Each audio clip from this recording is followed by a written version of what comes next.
पहाड़ी इलाके में एक घर बना हुआ था जिसके अंदर दो चील भाई रहते थे जिनकी एक इकलौती बहन थी जो दोनों की बहुत ही लाडली थी।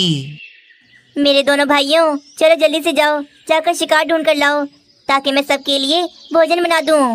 हाँ हाँ मेरी बहन, हम शिकार पर ही जा रहे हैं। चल भाई छोटे, शिकार पर चलते हैं। आज तो जंगल के पक्षियों की खैर नहीं। हाँ हाँ भैया, मैं तैयार हूँ, चलो चलते हैं। दोनों भाई फिर पक्षियों का शिकार करने के लिए उनके जंगल की तरफ चले जाते हैं। अरे भागो भागो, सब भागो यहाँ से, चीलें आ रही हैं हमारा शिकार करने के लिए। सब जल्दी से जाओ और घरों में छुपो। अरे बाप रे, इन चीलों ने तो हमारी नाक में दम कर रखा है। अब हम अपने ही जंगल में आराम से नहीं बैठ सकते। पक्षियों बातें नहीं करो, भागो यहाँ से सारे, वरना चीलें आकर हम सबको पकड़ लेंगी। फिर क्या अफरा तफरी फैल जाती है। सारे के सारे पक्षी अपने अपने घरों की तरफ भागते हैं।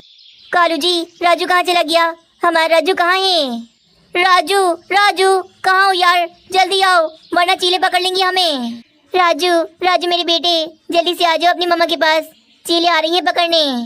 कालू कौवा और रानी कौवी यहाँ वहाँ देखते हैं पर राजू कौवा कहीं नहीं मिलता। रानी जल्दी से घर चलो, वरना चीलें यहाँ पर आकर हम दोनों को पकड़ लेंगी। कालू कौवा जबरदस्ती रानी कौवी को खींचकर घर के अंदर ले आता है। वहाँ जंगल में वे दोनों चीलें भी आ जाती हैं। अरे भैया, हमें देखकर सारे के सारे पक्षी पहले ही यहाँ से भाग गए, अपने अपने घरों में छुप गए होंगे। अब हम क्या करें, कैसे करें शिकार? हाँ छोटे, पक्षी अब पहले से बहुत चालाक हो गए हैं, तभी तो हमारा शिकार ढूंढना इतना मुश्किल हो गया है। वे दोनों चीलें जंगल में यहाँ वहाँ भटकते हैं। तभी एक जगह पर उन्हें राजू कौवा नजर आता है। राजू कौवे को देखकर वे दोनों उसकी तरफ भागते हैं और आकर राजू कौवे को अपने पंजों में पकड़ लेते हैं। मम्मा मम्मा, मुझे बचाओ, मुझे बचा लो, मुझे पकड़ लिया चील ने। देखो देखो कालू जी, ये तो मेरे राजू की आवाज़ है। लगता है उन जालिम चीलों ने मेरे राजू को पकड़ लिया। अब कुछ नहीं हो सकता, हम बाहर जाकर अपने बेटे को नहीं बचा सकते। हमारा बेटा हमारे हाथों से गया। उधर राजू कौवे को पकड़कर वे दोनों चीलें अपने घर में आ जाते हैं। आगे की कहानी देखने से पहले वीडियो को एक लाइक जरूर कर दें। अरे भाई, इस छोटे से बच्चे से क्या होगा? ये तो बहुत ही कमजोर है, इसके अंदर से तो बस थोड़ा बहुत ही मांस निकलेगा। क्या करे बहन, हम जैसे ही शिकार करने जंगल में गए तो हमसे पहले ही सारे पक्षी हमसे डरकर अपने अपने घरों में घुस गए थे।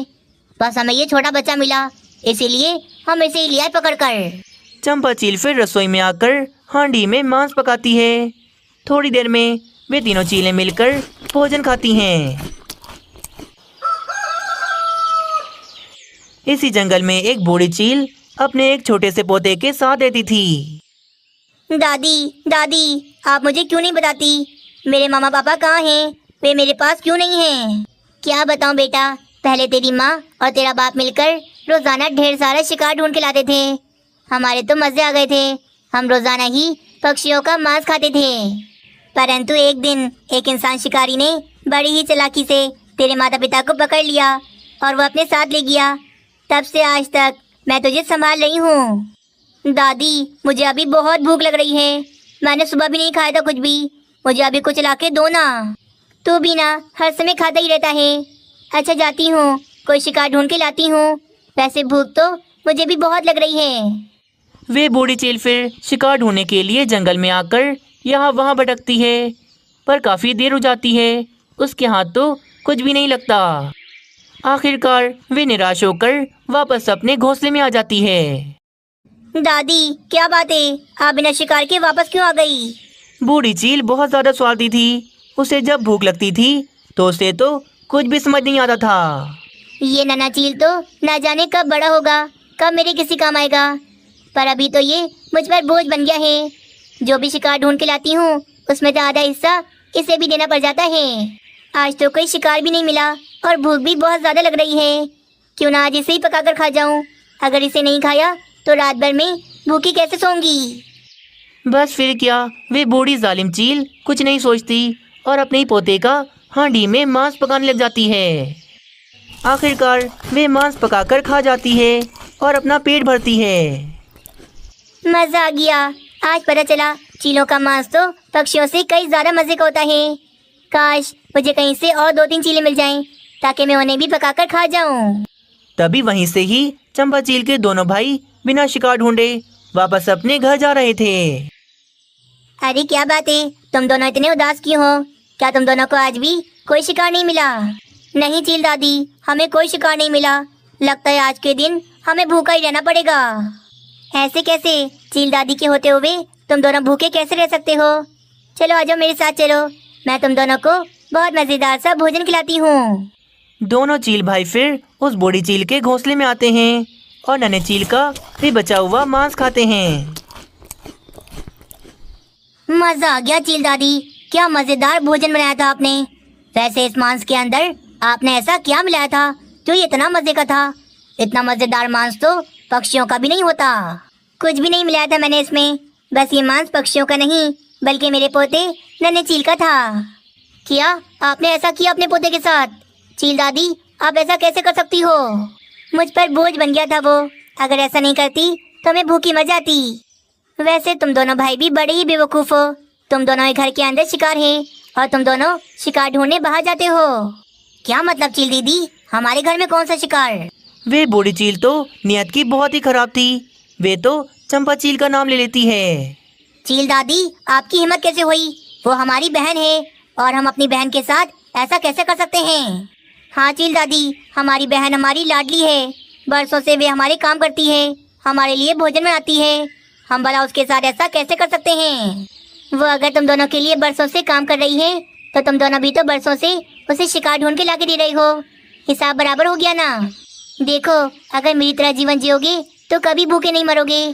मेरी बात मान लो, जैसा मैं कहती हूँ बस वैसा कर लो। पहले तो वे दोनों भाई सोच में पड़ जाते हैं। काफी देर तक वे सोचते ही रहते हैं।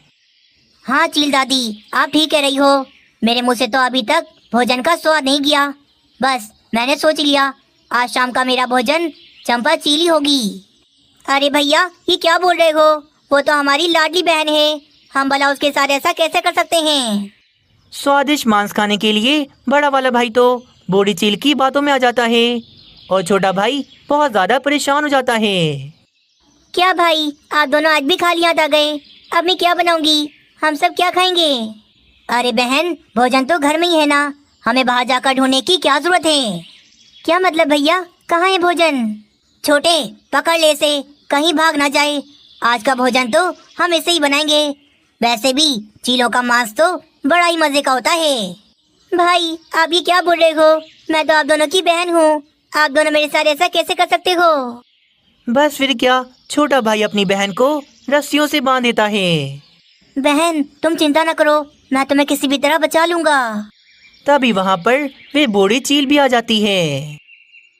चलो, मैं हांडी में पानी गर्म करती हूँ, बाकी तुम दोनों अपना काम करो। हाँ चील दीदी, आप पानी गर्म करो, तब तक मैं करता हूँ इसका काम। बूढ़ी चील फिर रसोई में चली जाती है। भैया भैया रुको, आप थक गए होगे ना, आप आराम से बैठो, मैं कर लेता हूँ ये काम। चलो ठीक है, फिर मैं रसोई में जाकर चील दादी की मदद करता हूँ। तब तक तुम रसोई में लेकर आओ इसका मांस। बड़ा वाला भाई फिर रसोई में चला जाता है। चलो बहन, जल्दी से चलो, कहीं भाई ना आ जाए, हम यहाँ से कहीं दूर भाग जाते हैं। छोटा भाई अपनी बहन को रस्सियों से छुड़ाकर वहाँ से लेकर कहीं दूर भाग जाता है। अरे यहाँ पर क्यों बैठा है? जा जा, यहाँ पर कोई काम नहीं है, जाकर देख कर दिया क्या उसने काम तमाम? बड़ा भाई जैसे ही रसोई से बाहर आता है तो वे देख लेता है कि वे दोनों तो यहाँ से भाग चुके हैं। अरे बाप रे, चील दादी तो रसोई में भोजन बनाने की तैयारियां कर रही है और यहाँ छोटा बहन को लेकर भाग गया। बड़ा भाई फिर रसोई में आकर बूढ़ी चील को बता देता है कि वे दोनों तो यहाँ से भाग चुके हैं। क्या वे दोनों यहाँ से भाग गए? हाय रे, मुझे तो बहुत ज्यादा भूख लग रही है और मैंने तो यहाँ पर मांस बनाने के लिए पानी भी गर्म कर लिया।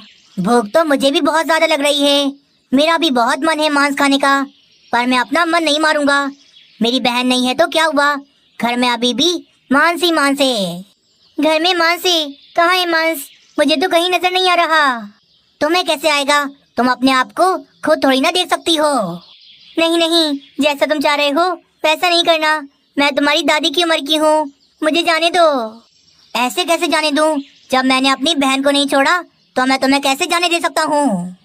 बस फिर क्या, चंपा चील की जगह अब तो हांडी के अंदर बूढ़ी चील का मांस पक रहा था। वे बूढ़ी चील अपने अंजाम को पहुंच गई थी।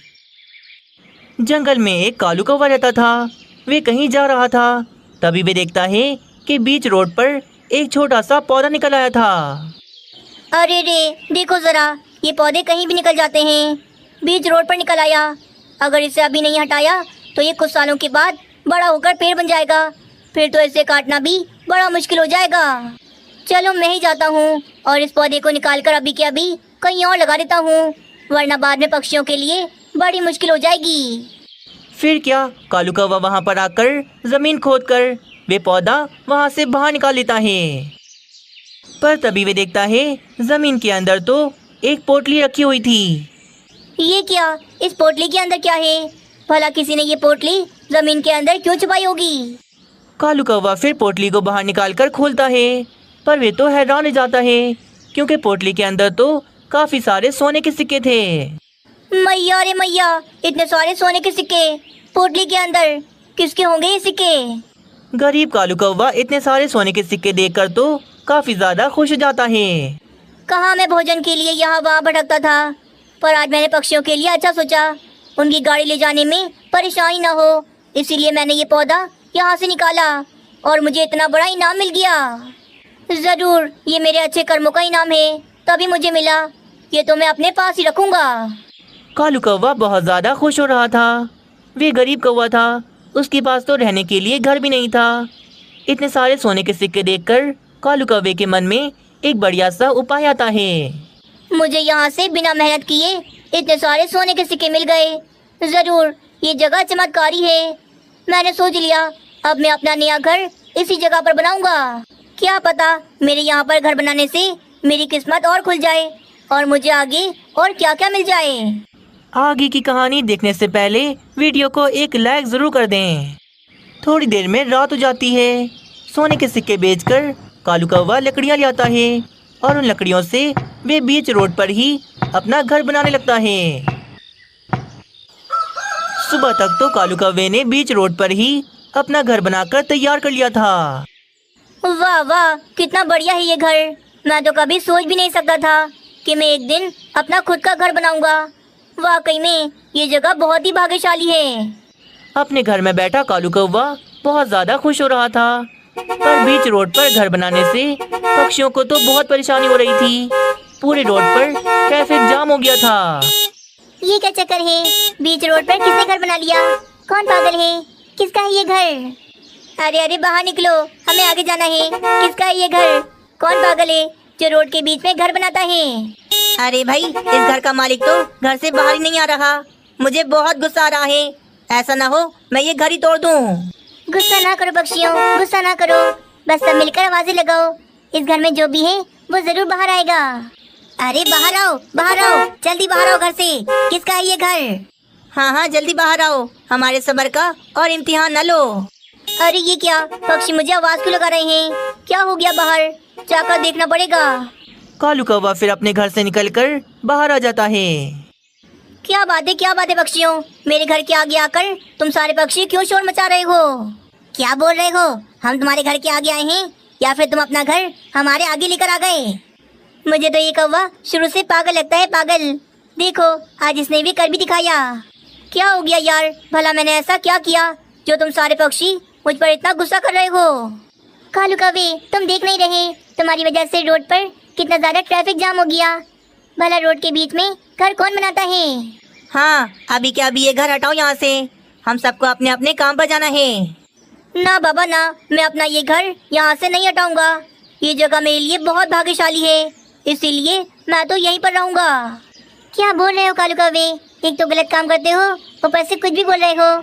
चलो चलो ये घर यहाँ से हटाओ, वरना ऐसा ना हो हम सब पक्षियों का गुस्सा तुम पर ही निकल जाए। देखो मीनू चिड़िया, मुझसे पंगा न लेना। तुम सब जानते हो मैं कितना ज़्यादा जिद्दी हूँ। मैंने कह दिया तो कह दिया, ये घर मेरा यहीं रहेगा। मैं यहाँ से कहीं नहीं जाने वाला। ना मैं यहाँ से कहीं जाऊँगा, ना मेरा घर। इसीलिए बेहतर यही है कि तुम सारे पक्षी किसी और रास्ते से अपने अपने काम पर चले जाओ। कालू कौवे की बात सुनकर तो बुलबुल और तोते को बहुत ज्यादा गुस्सा आ गया था। फिर क्या, वे दोनों तो हथौड़े लाकर कालू कौवे के घर पर बरसाते हैं। देखते ही देखते वे दोनों कालू कौवे का घर तोड़कर रेजा रेजा कर देते हैं। अरे रे, मेरा घर तोड़ दिया, मेरा घर तोड़ दिया। स्वार्थी पक्षियों, तुम सबको पता भी है मैंने रात जग कर कितनी ज्यादा मेहनत से अपना ये घर बनाया था। तुमने अगर महल भी बनाया होता तो हम वो भी तोड़ देते, क्योंकि ये जगह रोड की है, तुम्हारे घर बनाने की नहीं। छोड़ूंगा नहीं, मैं किसी को भी नहीं छोड़ूंगा। तुम सबने मुझसे पंगा लिया है ना, अब देखो मैं क्या करता हूँ। कालू कौवा तो बीच रोड पर ही लेट जाता है ताकि कोई भी आगे न जा सके।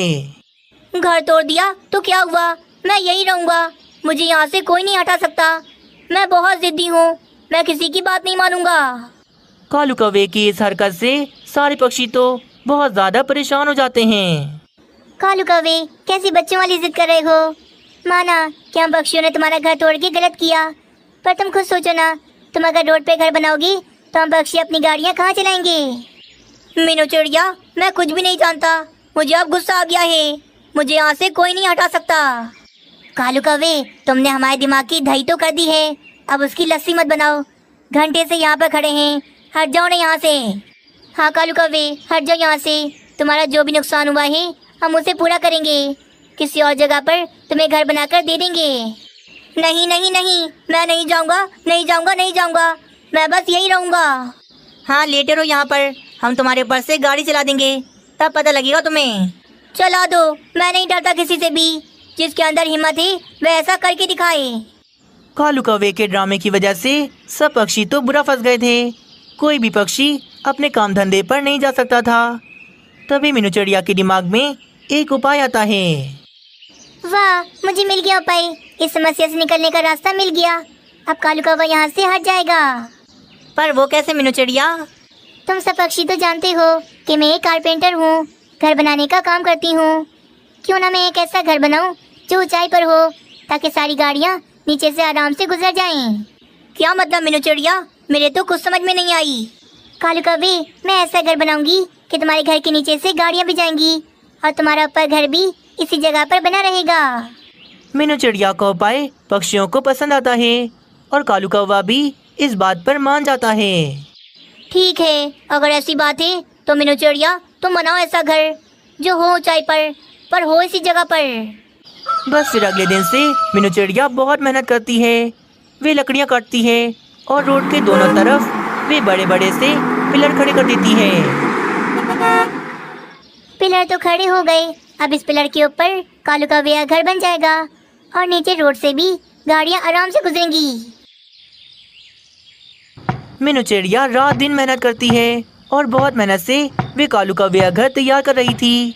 आखिरकार अगले दिन वे कालू कौवे का घर बनाकर तैयार कर देती है। देखो कालू कौवे, तुम्हारा शानदार सा घर तैयार हो गया। ऐसा घर तो आज तक किसी पक्षी ने भी नहीं बनाया होगा जो मैंने तुम्हें बना के दिया। वाह मीनू चिड़िया, वाह, कमाल कर दिया तुमने तो। क्या घर बनाया है, नीचे रोड भी चलता रहेगा और ऊपर मेरा घर भी बना रहेगा। कालू कौवे के पास जो आधे पैसे बचे हुए थे वे खुश होकर मीनू चिड़िया को दे देता है। अब तो सुकून से पक्षी रोड पर अपनी गाड़ियाँ चलाते थे और ऊपर घर में भी कालू कौवा आराम से रहता था।